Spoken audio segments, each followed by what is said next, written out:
আসসালামু আলাইকুম। আবারও আমি আচার বানাবো বাচ্চাদের রিকোয়েস্টে। ওদের তো মন জয় করে ফেলেছি, আপনাদের কতটা জয় করতে পেরেছি জানাবেন।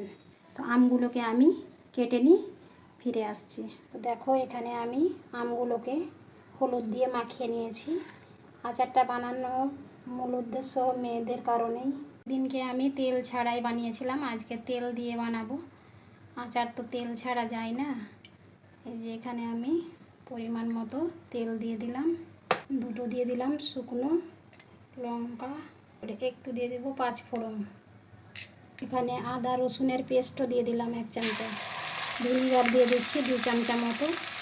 আপনারা যদি এটা সারা বছর তৈরি করে খেতে চান তাহলে পরিমাণটা বাড়িয়ে দিতে পারেন। তারপরে 1 চামচা হলুদ গুঁড়ো, 1 চামচা ঝাল এর জন্য লঙ্কা, কালারের জন্য কাশ্মীরি লঙ্কা। ভালো করে নাড়াচাড়া করে নিচ্ছি। এবার আমগুলো দিয়ে দিলাম। আমগুলো দিয়ে আমি ভালো করে নাড়াচাড়া করে নেব। এখানে একটু সিদ্ধ হওয়ার অপেক্ষা, কত লবণ দিয়ে দিচ্ছি, চিনিটাও দিয়ে দিলাম। 300 গ্রাম মতো চিনি নিয়েছি আমি। চিনিটা যতক্ষণ জল ছাড়ছে ততক্ষণ পর্যন্ত নাড়া দিয়ে নেব। তো এখানে আমার 1 চামচা মৌরি রয়েছে, জিরে রয়েছে, ধনে রয়েছে, 5 মশলাও রয়েছে মিক্স করা।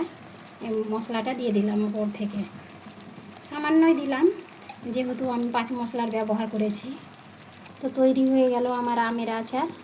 দেখেন কত সুন্দর লাগছে, মাশাআল্লাহ।